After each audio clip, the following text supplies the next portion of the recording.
اعوذ باللہ من الشیطان اللعین الرجیم بسم اللہ الرحمن الرحیم وبہ نستعین وہو خیر ناصر ومعین رب یسر ولا تعسر وتمم بالخیر اللہم صل علی محمد وآلہ الطاہرین. اما بعد، السلام علیکم ورحمۃ اللہ وبرکاتہ. سامعین محترم، آج کی ہماری اس ویڈیو کا عنوان ہے کہ اہل تشیع فقط ائمہ اہل بیت سے ہی احادیث کیوں لیتے ہیں، اور جو طریقہ ہے احادیث کو لینے کا وہ کیا طریقہ ہے اور کیسا محفوظ طریقہ ہے. اللہ نے نظام بقائے حدیث کے لیے کیا سلسلہ رکھا اور کس کو قرآن مجید فرقان حمید نے اذن واعیہ کہہ کر مخاطب کیا، اور یہ تمام تر علوم جو ہے علوم احادیث محمد و آل محمد علیہ السلام، یہ تشیع اہل بیت ہی سے کیوں لیتے ہیں، باقیوں سے کیوں نہیں لیتے، اور اس تمام علوم کو حاصل کرنے کے کیا کیا مراحل ہیں، کس طرح سے حاصل کیا جاتا ہے، یا کیا تاکید فرمائی گئی اللہ رب العزت کی جانب سے احادیث کے بارے میں، وہ ہم نے آپ کو اپنے پچھلے ایپیسوڈ میں بتایا. آج ہم جو بات کریں گے وہ بات کریں گے کہ شیعہ اہل بیت علیہم السلام سے ہی احادیث کو کیوں لیتے ہیں، اور احادیث متواترہ کی روشنی میں علم احادیث اور علم قرآنی کا حقیقی وارث کون ہے. تو عزیزان محترم، اپنے ٹاپک کی جانب بڑھتے ہیں. سب سے پہلے ہم آپ کو سورہ الحاقہ آیت کا نشان 12 کیا ارشاد فرماتا ہے. بسم اللہ الرحمن الرحیم لِنَجْعَلَهَا لَكُمْ تَذْكِرَةٌ وَتَعِيَاهَا أُذُنٌ وَاعِيَةٌ. ترجمہ کہ اس معاملے کو تمہارے لیے یادگار اور عبرت بنائیں، اور یاد رکھنے والے کان اس کو یاد رکھیں. تو عزیزان محترم، اللہ رب العزت نے کچھ یاد رکھنے والے کانوں کو اس دنیا میں بھیجا تھا کہ جو تمام حالات و واقعات کو یاد رکھتے تھے، اور ایسا یاد رکھتے تھے کہ لوگ بعد میں ان سے سوال بھی کرتے تھے. کہ جیسا کہ میں نے اپنے لاسٹ ویڈیو لیکچر میں بتایا تھا کہ رسول اللہ صلی اللہ علیہ وآلہ وسلم جب بیان فرما رہے ہوتے تھے تو مجلس میں جو لوگ موجود ہوتے تھے وہ اتنی غور سے اتنی توجہ سے نہیں سن پاتے تھے، جس کی وجہ سے کیا ہوتا تھا کہ وہ اپنی کم فہمی کی وجہ سے یا نہ سننے کی وجہ سے، کسی خلل کی وجہ سے اگر وہ نہ سن پائیں یا کوئی اور معاملہ پیش آئے، تو وہ کیا ہوتا تھا، جب رسول اللہ صلی اللہ علیہ وآلہ وسلم کی محفل سے برخاست ہوتے تھے، جب جاتے تھے، وہ پوچھتے تھے، اوت العلم کے پاس آتے تھے اور سوال کرتے تھے کہ ابھی حضرت نے کیا فرمایا. تو عزیزان محترم، اللہ رب العزت نے نظام بقائے حدیث کے لیے جو نظام قائم کیا، اور جس نظام کے تحت حدیث رسول صلی اللہ علیہ وآلہ وسلم کو محفوظ کیا، وہ ہیں یاد رکھنے والے کان، اذن واعیہ. تو عزیزان محترم، اب ہم اس کی تفسیر کے ذیل میں، اس آیت کی تفسیر کے ذیل میں آپ کو کتب اہل تسنن سے کچھ حوالہ جات دکھائیں گے، کہ جس میں سب سے پہلا حوالہ ہے کفایت الطالب. یہ کتاب ہے کفایت الطالب فی مناقب علی ابن ابی طالب.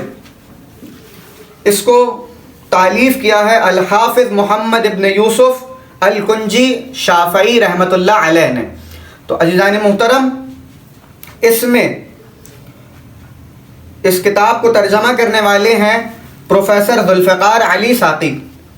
تو ہم آپ کو دکھاتے ہیں کہ اللہ رب العزت نے یہ جو محفوظ رکھنے والے کان ہیں، یہ جو یاد رکھنے والے کان ہیں، کسے کہا ہے بھئی؟ یہ کون شخصیت ہے کہ جس کے بارے میں کہا گیا ہے کہ یہ اذن واعیہ ہے. صفحہ نمبر 84 کیا لکھتے ہیں؟ مصنف نے لکھا بسم اللہ الرحمن الرحیم کہ ہمیں عبد الملک بن قیبہ نے یحییٰ بن ثابت سے کہا کہ ہمیں ابو الحسن ابن احمد نے بیان کیا ہے، ہمیں ابو اسحاق بن ابراہیم نے بیان کیا ہے، ہمیں حسین بن محمد بن حسین نے بیان کیا ہے، ہمیں ابن حبش المقرا نے بیان کیا ہے، ہمیں ابو القاسم بن فضیل نے بیان کیا ہے، ہمیں محمد بن غالب بن حرب نے بیان کیا ہے، ہمیں بشر بن آدم نے بیان کیا ہے، ہمیں عبداللہ ابن زبیر الاسدی نے بیان کیا ہے۔ پھر فرماتے ہیں کہ ہمیں صالح بن میثم نے بیان کیا ہے، انہوں نے فرمایا کہ میں نے حضرت بریدہ اسلمی کو سنا کہ انہوں نے فرمایا، کیا فرمایا؟ کہ حضور اکرم صلی اللہ علیہ وآلہ وسلم نے حضرت علی المرتضیٰ علیہ السلام سے فرمایا کہ مجھے اللہ رب العزت نے حکم دیا ہے کہ میں تمہیں قریب کروں، میں تمہیں دور نہ کروں، میں تمہیں علم سکھاؤں، تم اسے یاد رکھو۔ اب عزیزان محترم، رسول اللہ فرماتے ہیں کہ یہ اللہ رب العزت نے اپنے ذمے لیا ہے کہ تم اسے یاد رکھو۔ تو اب اس کے ذیل میں چند حوالہ جات ہیں کہ جو صاحب تصنیف نے جو ہے وہ رقم کیے ہیں، یہاں موجود ہیں، یا آپ بغور دیکھ سکتے ہیں۔ پھر فرماتے ہیں اس وقت یہ آیت طیبہ اتری وَتَعْيَاهَا أُذُنٌ وَاعِيَةٌ، اور محفوظ رکھیں اسے یاد رکھنے والے کان۔ پھر کیا فرمایا؟ میں کہتا ہوں کہ اسے امام حاکم نے اپنی کتاب میں روایت کیا ہے جیسے ہم نے اس کی تخریج کی ہے۔ تو معاملہ یہاں سمجھ آیا کہ اس کو تخریج کر دیا اور اس کو امام حاکم نے نقل کیا اپنی کتاب میں۔ تو عزیزان محترم، اسی ذیل میں دوسرا حوالہ برادران تسنن کی کتاب نور الثقلین، جو کہ ترجمہ ہے فرائض السمتین کا، اس کو تالیف کیا ہے، اس کے مؤلف کا نام ہے المحدث الکبیر ابراہیم ابن محمد الجوینی الخراسانی، اور مترجم ہے علامہ صفدر رضا قادری صاحب، چشتی کتب خانے سے یہ چھپی ہے۔ اب ہم آپ کو دکھاتے ہیں، صفحہ نمبر ہے 128۔ مولا علی علیہ السلام کے کان مبارک، حضرت علی علیہ السلام نے فرمایا کہ جب یہ آیت وَتَعْيَاهَا أُذُنٌ وَاعِيَةٌ نازل ہوئی تو نبی اکرم صلی اللہ علیہ وآلہ وسلم نے مجھے فرمایا کہ میں نے اللہ سے دعا کی کہ تیرے کانوں کو محفوظ رکھنے والا بنا دے۔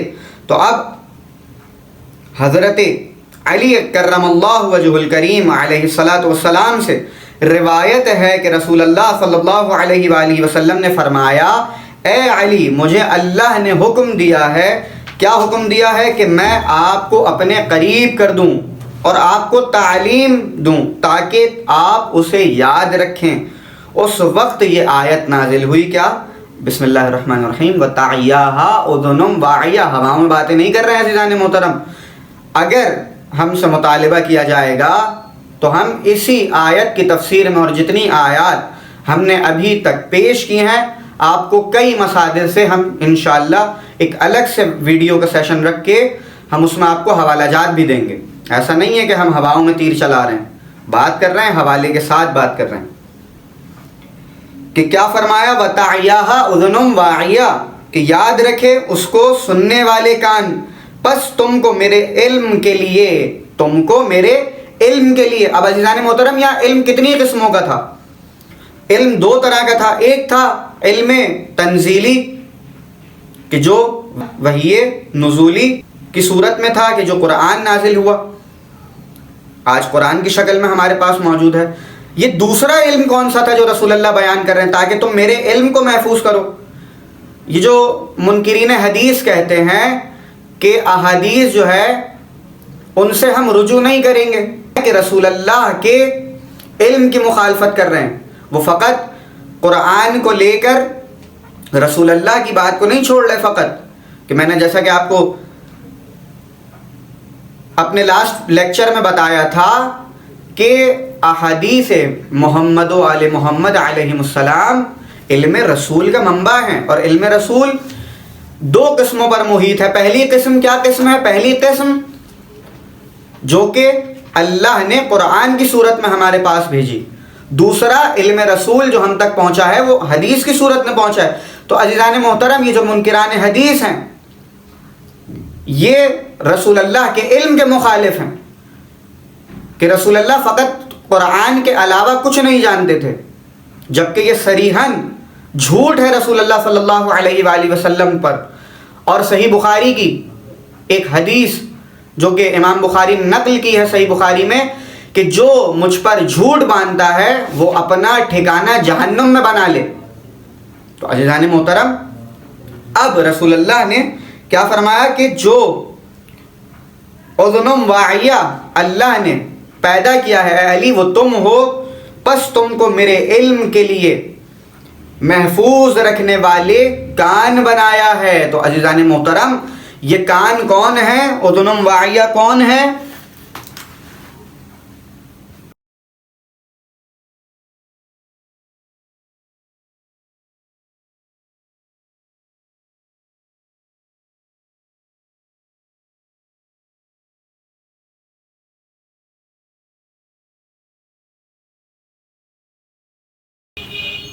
اذن واعیہ کون ہے؟ میرے مولا امیر المومنین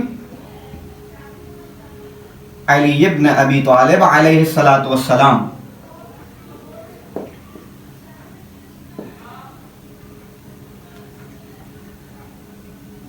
تو اب عزیزان محترم ہم آپ کو ایک اور حوالہ پیش کرتے ہیں اسی وَتَعِيَّاهَا اُذُنٌ وَاعِيَّةٌ کی تفسیر میں، جس کتاب سے ہم پیش کر رہے ہیں۔ اس کتاب کا نام ہے مناقب مرتضوی فی فضائل علی علیہ السلام۔ اس کا اردو ترجمہ بنام فضائل علی علیہ السلام کیا گیا ہے۔ یہ لکھی ہے حضرت علامہ سید محمد صالح کشفی ترمذی السنی الحنفی نے، اور ترجمہ کیا ہے میاں ظاہر شاہ عثمانی سنی حنفی قادری۔ یہ آپ کی اسکرینز پر زاویہ پبلشرز نے سے چھاپا ہے۔ اب اس کتاب کے صفحہ نمبر 55 پہ لکھتے ہیں، منقبت نمبر 11، قولہ تعالی وَتَعِيَّاهَا اُذُنٌ وَاعِيَّةٌ، یعنی کلمہ حق کو معلوم کر لیتا ہے اور سمجھتا ہے، ایک کان جو سننے والا اور سمجھنے والا ہے۔ اور صحیح ترمذی میں یہ روایت امیر المومنین علی ابن ابی طالب علیہ السلام اور مناقب ابن مردویہ اور تفسیر ثعلبی اور واحدی میں بروایت بریدہ سلمان سے منقول ہے کہ رسول خدا صلی اللہ علیہ وآلہ وسلم نے ارشاد فرمایا کہ یا علی، اللہ تعالیٰ نے مجھ سے ارشاد فرمایا ہے کہ تجھ کو اپنے نزدیک رکھوں اور دور نہ کروں، اور تجھ کو تعلیم اور تفہیم کروں، کیونکہ تو سمجھتا ہے اور دریافت کر لیتا ہے۔ کیا دریافت کر لیتا ہے؟ اور پا لیتا ہے۔ جب رسول خدا نے جناب امیر سے یہ بات فرمائی، آیہ مذکورہ نازل ہوا۔ کیا نازل ہوا؟ اور مکحول سے مروی ہے کہ یہ آیت مذکورہ کے نازل ہونے کے بعد حضرت نے جناب امیر کی طرف منہ کر کے فرمایا کہ میں نے حق تعالیٰ سے درخواست کی کہ اذن واعیہ کو تیرے کان بنائے۔ امیر المومنین فرمایا کرتے تھے کہ اس کے بعد جس کلام کو میں نے سنا، سمجھا، یاد کر لیا۔ تو عزیزان محترم، امیر المومنین کو اللہ رب العزت نے اذن واعیہ بنا کر رسول اللہ کے ساتھ بھیجا تھا، جو کہ تمام تر علوم رسول اللہ صلی اللہ علیہ وآلہ وسلم کو نہ صرف سیکھتے تھے، سمجھتے تھے، بلکہ اس کو یاد رکھتے تھے اور بعد میں پوچھنے والوں کو آپ بتایا کرتے تھے۔ اور یہی وہ سب سے محفوظ رسول اللہ کے علم کے خازن ہیں کہ اگر رسول اللہ صلی اللہ علیہ وآلہ وسلم حدیث بیان کر رہے ہیں تو ہمیں کس سے لینی ہے؟ امیر المومنین سے۔ اسی لیے کیونکہ منابع احادیث میں سب سے بڑا منبع جو ہے اور محفوظ ذریعہ جو ہے احادیث کو لینے کا، وہ میرے مولا امیر المومنین علی ابن ابی طالب علیہ السلام کی ذات ہے۔ کہ اگر ان سے ہم حدیث لیں گے تو کم سے کم ان کے پاس یہ سرٹیفکیٹ ہے کہ قرآن نے انہیں اذن واعیہ کہا ہے، قرآن نے ان کے محفوظ رکھنے کی شیورٹی لی ہے، یہ حفاظت کا بیان جاری کیا ہے کہ یہ وہ ذات ہیں، یہ وہ ہستی ہیں کہ اگر ان سے علم رسول لوگے تو کیا ہوگا، تم بھی محفوظ رہو گے اور یہ علم بھی محفوظ انداز سے، محفوظ طریقے سے تم تک منتقل ہو جائے گا۔ تو عزیزان محترم، ہم منابع احادیث میں سب سے بہترین اور سب سے اعلیٰ منبع جس کو لیتے ہیں وہ ہیں مولا علی علیہ السلام۔ یہی وہ بہترین منبع ہیں کہ اگر ہم ان کو چھوڑ کر کسی اور کے پاس جائیں گے تو کیا ہوگا، ہمیں وہ نقصان ہوگا کہ جس نقصان کو ہم برداشت نہیں کر سکیں گے۔ کیوں؟ کیونکہ امیر المومنین علی ابن ابی طالب علیہ السلام کے علاوہ کسی بھی شخصیت کے بارے میں اللہ نے سیکیورٹی کا وعدہ نہیں کیا، شیورٹی کا وعدہ نہیں کیا کہ ہم نے ان کو بھی جو ہے وہ اذن واعیہ بنایا ہے، بلکہ امیر المومنین کی خاصیت ہے کہ آپ کو اذن واعیہ کہا گیا ہے، آپ کو محفوظ رکھنے والا، یاد رکھنے والا، یعنی سب سے محفوظ طریقہ جو ہے، سب سے بڑا محافظ علم رسول کا جو ہے وہ علی ابن ابی طالب علیہ السلام کی ذات اقدس ہے۔ اسی لیے ہم اس ترک اولیٰ سے بچتے ہوئے امیر المومنین اور ان کے بیٹوں سے احادیث کو لیتے ہیں، ائمہ اطہار سے ہم اس لیے احادیث کو لیتے ہیں کیونکہ ان کی شیورٹی اللہ نے قرآن میں بھیجی ہے، قرآن میں نازل کی ہے۔ اور دوسری دلیل جو ہے وہ ہے حدیث ثقلین کے رسول اللہ صلی اللہ علیہ وآلہ وسلم ارشاد فرما رہے ہیں،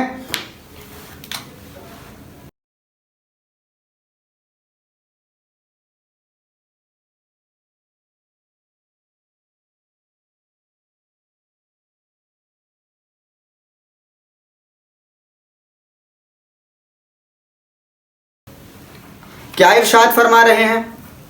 تو رسول اللہ صلی اللہ علیہ وآلہ وسلم کیا ارشاد فرما رہے ہیں؟ الصواعق المحرقہ، جو کہ تشیع کے رد میں لکھی ہوئی کتاب ہے۔ اس کتاب کو لکھنے والے شیخ الاسلام احمد ابن حجر الشافعی المالکی ہیں کہ جنہوں نے اس کتاب کو اہل تشیع کے رد میں لکھا تھا۔ اسی کتاب سے کہ جو ہمارے ہی رد میں لکھی گئی ہے، میں دلیل پیش کر رہا ہوں، اور اس کا ترجمہ کیا علامہ اختر فتح پوری نے، شبیر برادرز نے اس کا ترجمہ کیا ہے۔ اس کے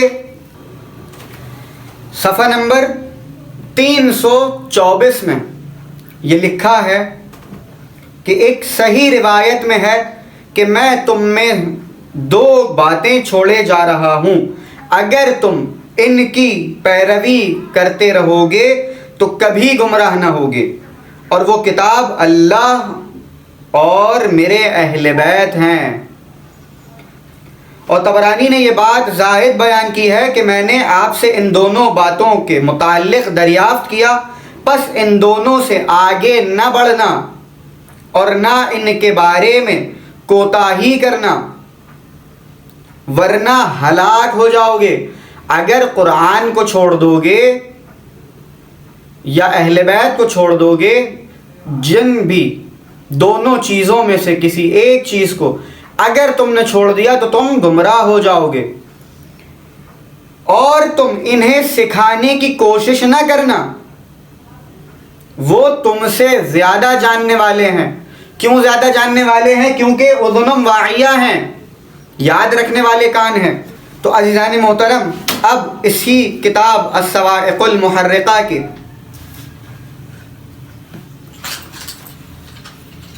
مصنف نے یہ بات لکھی ہے کہ پھر جن لوگوں کے متعلق ترغیب دلائی گئی ہے وہی کتاب و سنت کے عارف ہیں۔ کون ہیں؟ اہل بیت ہی کتاب و سنت کے عارف ہیں۔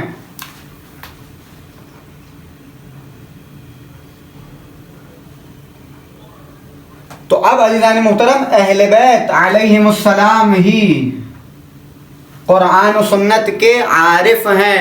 عزیزان محترم کیا تنبیہ کی تھی؟ اگر ان دونوں کو تھام لوگے تو کبھی گمراہ نہیں ہوگے، اور ان کو سکھانے کی کوشش نہ کرنا بلکہ ان سے سیکھنا۔ اب کیا سیکھنا؟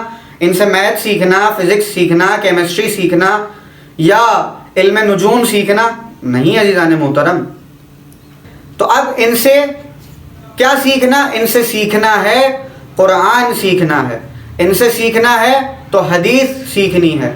اگر ان سے کچھ سیکھنا ہے تو دین سیکھنا ہے بھائی، ان سے کوئی ایسی چیز نہیں سیکھنی، نہ ہی کسی چیز کو سیکھنے کا اس کے علاوہ رسول اللہ نے حکم دیا ہے کیا؟ دین سیکھو، جو کہ محمد و آل محمد زیادہ بہتر جانتے ہیں اوروں سے، کیونکہ ان کے گھر میں دین نازل ہوا ہے، ان کے گھر میں دین آیا ہے۔ تو اب جن سے دین لینے کی تنبیہ رسول اللہ نے کی ہے کہ جس کے بعد گمراہی سے بچ جائے گا انسان، وہ کیا ہے؟ قرآن، کتاب اللہ اور عطرت رسول صلی اللہ علیہ وآلہ وسلم، عطرت اور اہل بیت علیہم السلام، کہ اگر دونوں کو تھام لیا تو کبھی گمراہ نہیں ہوگے۔ تو اب عزیزان محترم اہل بیت قرآن و سنت کے عارف ہیں،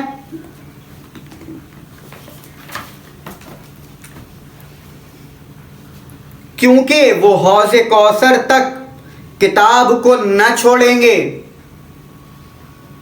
اور اس کی تائید گزشتہ حدیث سے ہوتی ہے کہ تم انہیں نہ سکھاؤ کیونکہ وہ تم سے زیادہ جاننے والے ہیں، اور اس وجہ سے وہ دوسرے لوگوں سے امتیاز رکھتے ہیں۔ تو عزیزان محترم پھر فرماتے ہیں کہ اللہ تعالیٰ نے ان سے ناپاکی کو دور کر کے انہیں اچھی طرح پاک کر دیا جیسے پاک کرنے کا حق تھا، اور روشن کرامات اور بے شمار خوبیوں سے انہیں نوازا۔ تو عزیزان محترم بات بالکل واضح ہے کہ ہم اس لیے محمد و آل محمد علیہ السلام سے رجوع کرتے ہیں کیونکہ یہ وہ ذوات مقدسات ہیں کہ جن کے گھر میں دین آیا ہے، جن سے دین لینے کی تاکید رسول اللہ نے کی ہے۔ اب اہل بیت علیہم السلام کو جناب نوح علیہ السلام کی کشتی بھی کہا گیا ہے۔ اب جو ہمارے پاس تیسری دلیل ہے محمد و آل محمد علیہ السلام سے احادیث اور علم رسول صلی اللہ علیہ وآلہ وسلم کو لینے کی، وہ یہ ہے کہ رسول اللہ صلی اللہ علیہ وآلہ وسلم کے اہل بیت کشتی نوح علیہ السلام کی مثل ہیں، اور یہی باب حتہ ہیں۔ تو اب ہم تیسرا پوائنٹ جو بیان کر رہے ہیں کہ اہل بیت علیہم السلام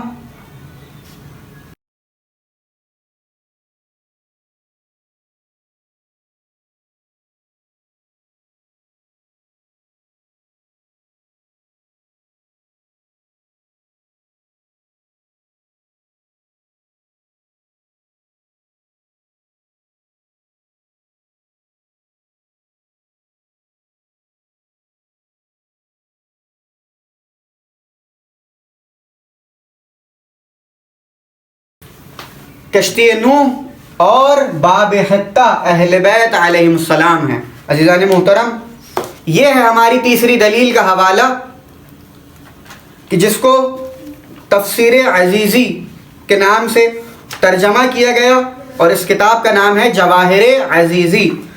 اس کے مصنف ہیں حضرت شاہ عبد العزیز محدث دہلوی۔ یہ اپنی اس تصنیف میں لکھتے ہیں، کیا لکھتے ہیں؟ بسم اللہ الرحمن الرحیم۔ اور اسی لیے حدیث شریف میں وارد ہے کہ میرے اہل بیت تم میں حضرت نوح علیہ السلام کی کشتی کی مثل ہے۔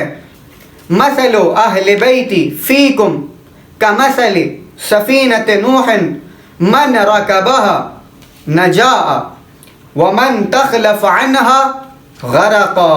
یعنی میرے اہل بیت تم میں حضرت نوح علیہ السلام کی کشتی کی مثل ہیں، جو اس کشتی میں سوار ہوا طوفان سے نجات پائے گا، اور جو اس کشتی سے پیچھے رہ گیا وہ کیا ہو گیا؟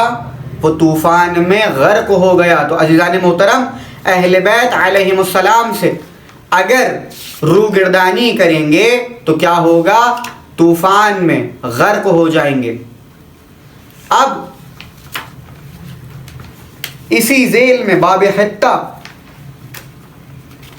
امیر المومنین علی ابن ابی طالب علیہ السلام سے ایک حدیث نقل کرتے ہوئے ابو بکر ابن ابی شیبہ صحیح روایت کے ساتھ، کس کے ساتھ؟ حسن غریب ضعیف ایسی حدیث کے نہیں، بلکہ ابو بکر ابن ابی شیبہ صحیح روایت کے ساتھ حضرت علی مرتضیٰ علیہ السلام سے ایک روایت لاتے ہیں کہ انما مثلنا فی هذه الامہ کسفینۃ نوح وکباب حطہ فی بنی اسرائیل، یعنی اہل بیت نبوت کے ائمہ کہ جو کہ خاندان نبوت کے منتظم اور ولایت و معرفت کے اسرار کے حامل ہیں، ان کی مثال اس امت میں حضرت نوح علیہ السلام کی کشتی جیسی ہے اور بنی اسرائیل میں باب حطہ کی۔ تو عزیزان محترم، کشتی نوح اور باب حطہ اہل بیت علیہ السلام ہیں۔ تو اب عزیزان محترم، ہم آپ کو وربلی چند حوالہ جات پیش کر رہے ہیں باب حطہ اور کشتی نوح علیہ السلام کی نسبت جو رسول اللہ صلی اللہ علیہ وآلہ وسلم نے بیان فرمائی ہے، اس کے حوالہ جات ہم آپ کو وربلی بتا رہے ہیں۔ سب سے پہلا حوالہ ہے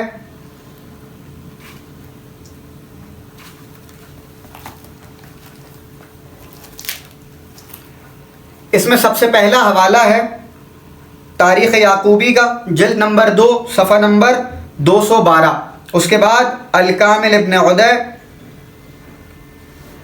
جلد نمبر 4 صفحہ نمبر 198، شواہد التنزیل جلد نمبر 1 صفحہ نمبر 361، کنز العمال جلد نمبر 2 صفحہ نمبر 425، سلسلہ نمبر 4429، اور بجائے اہل بیت کے رسول اکرم صلی اللہ علیہ وآلہ وسلم نے فرمایا کہ علی کی مثال باب حطہ جیسی ہے، مولا امیر المومنین کو بھی باب حطہ کہا گیا ہے۔ عزیزان محترم، اب ایک اور حوالہ ہے جلد 11 سے، کتاب ہے کنز العمال جلد 11 صفحہ نمبر 203، سلسلہ نمبر 3291، جامع صغیر سیوطی جلد نمبر 2 صفحہ نمبر 167، سیرہ حلبیہ جلد نمبر 5 صفحہ نمبر 59۔ تو عزیزان محترم، اب ہم نے آپ کو باب حطہ کے حوالے سے مدارک کے حوالہ جات پیش کیے، اور اب ہم آپ کو بتائیں گے کہ اس بارے میں، باب حطہ کے بارے میں مصنف ابن ابی شیبہ نے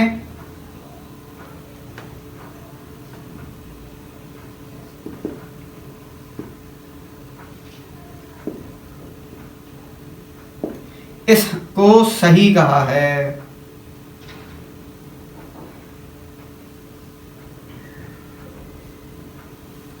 اور اس کے علاوہ کشتی نوح کے بارے میں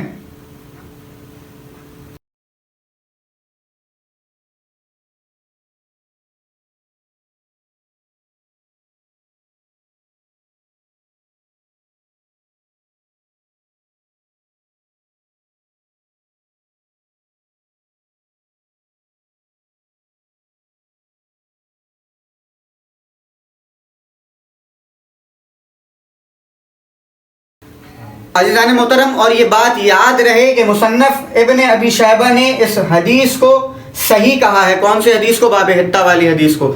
اور کشتی نوح والی حدیث کے حوالے سے، اس کے حوالے سے تو ہم نے آپ کو حدیث کے حوالے بھی پیش کیے اور مدارک بھی بتائے۔ کشتی نوح کے حوالے سے نیشاپوری، حاکم نیشاپوری نے اس حدیث کو کیا کہا ہے؟ صحیح کہا ہے۔ اور اس کے ساتھ ساتھ ہم مزید حوالہ جات بھی آپ کو پیش کر رہے ہیں کہ اس میں کہا گیا کہ یہ حدیث کہ میرے اہل بیت کی مثال کشتی نوح جیسی ہے، جو اس میں سوار ہو گیا وہ نجات پا گیا اور جو پیچھے رہ گیا وہ غرق ہو گیا کے بارے میں حاکم نے فرمایا کہ یہ حدیث مسلم کی شرط پر صحیح ہے۔ مستدرک علی الصحیحین جلد نمبر 2 صفحہ نمبر 343، جلد نمبر 3 صفحہ نمبر 51، معجم کبیر جلد نمبر 3 صفحہ نمبر 45 اور 46، معجم اوسط جلد نمبر 5 صفحہ نمبر 355، جلد نمبر 2 صفحہ نمبر 85، جامع صغیر سیوطی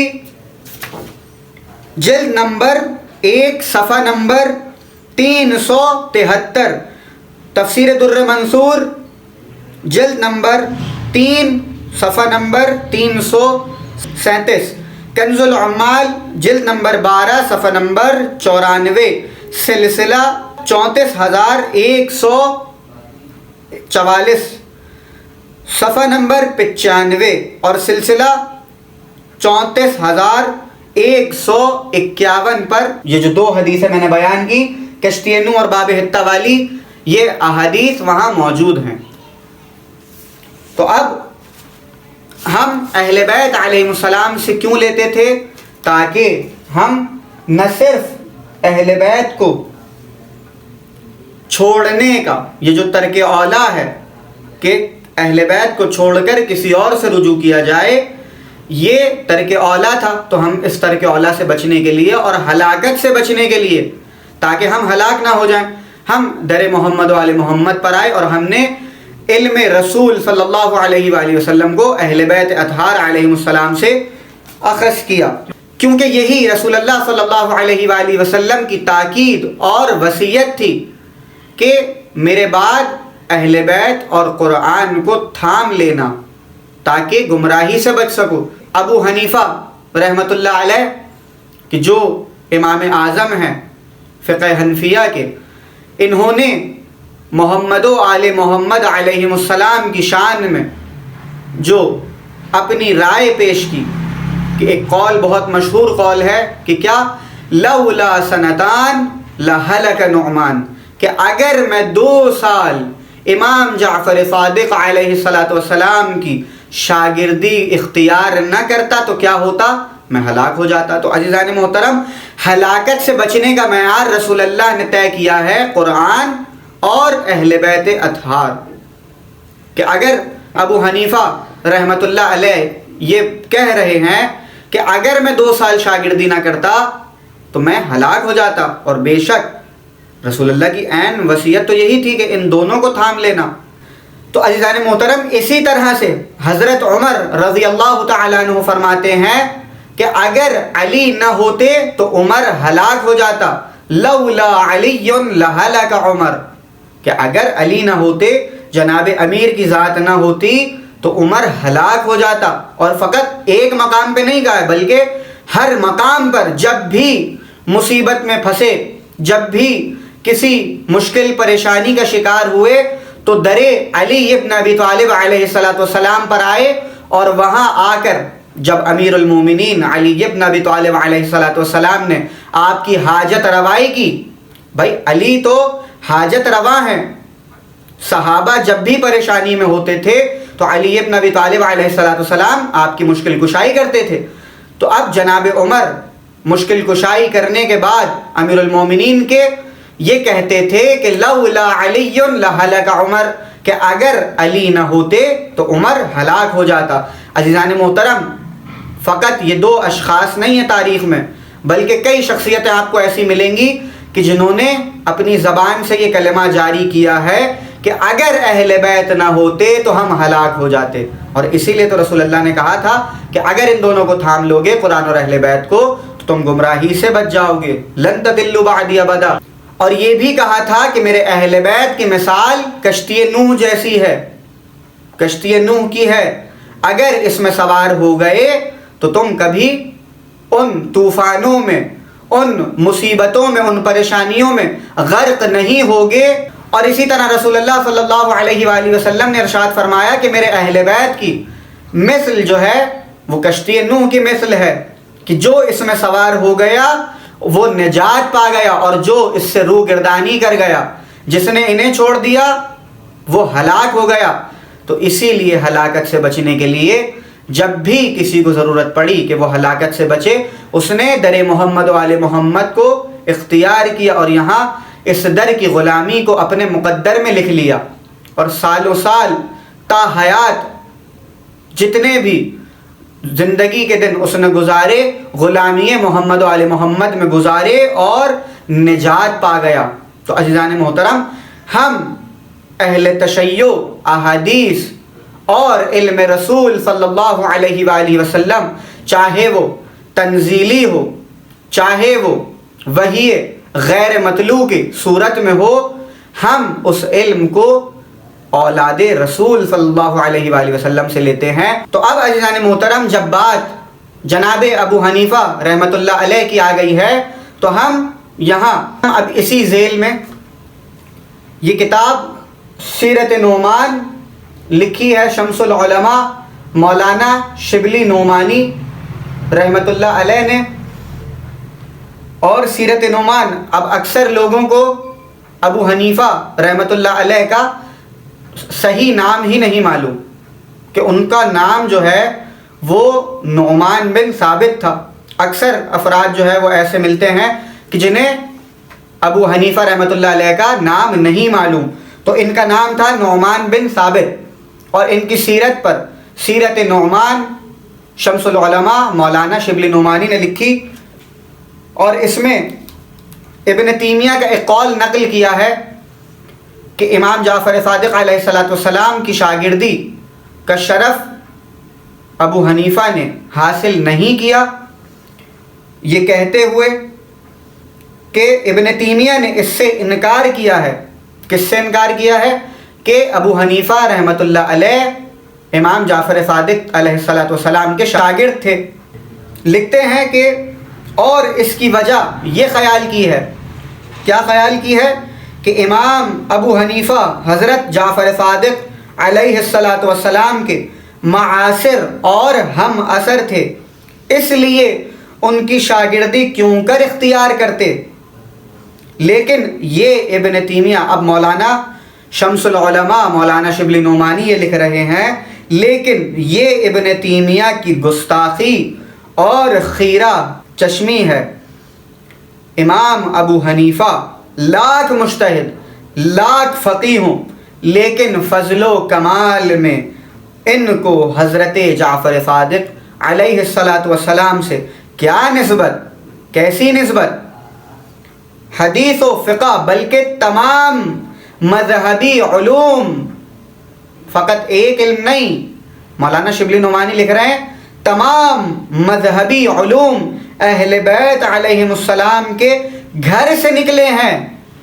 وصاحب البیت ادری بما فیہا، اور یہ تو گھر والا ہی جانتا ہے کہ گھر میں کیا چل رہا ہے، گھر کی بات تو گھر والا جانتا ہے۔ یہ ہمارا تھا آخری پوائنٹ کہ گھر والے گھر کی باتوں کو اوروں سے، باہر والوں سے زیادہ بہتر جانتے ہیں۔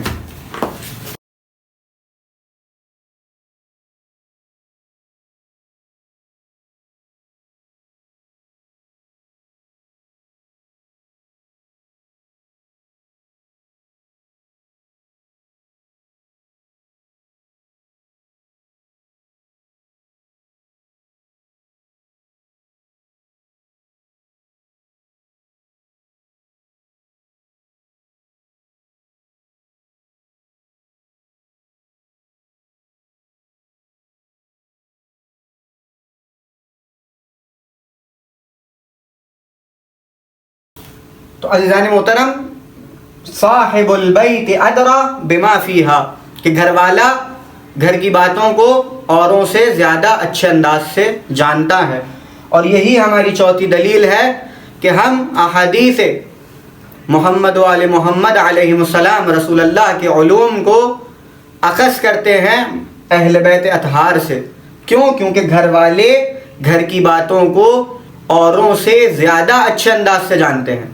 تو سب سے بڑی وجہ جو تھی وہ تھی حفاظت۔ اس کے بعد ہم نے آپ کو بتایا کہ اس نظام کو، یعنی علوم رسول اللہ صلی اللہ علیہ وآلہ وسلم کو حیات جاودانی عطا فرمائی اللہ رب العزت نے امیر المومنین علی بن ابی طالب علیہ السلام کے ذریعے سے. کیسے؟ کہ آپ کو اذن واعیہ بنا کر رسول اللہ کے ساتھ رکھا کہ رسول اللہ جو بھی کہیں اس کو سن کے محفوظ کریں. پھر دوسرا جو ہمارا دلیل کا نقطہ تھا وہ تھا حدیث ثقلین. دوسری دلیل کہ اب رسول اللہ نے فرمایا کہ میرے بعد اگر گمراہی سے بچنا ہے، ہلاکت سے بچنا ہے تو کیا کرو؟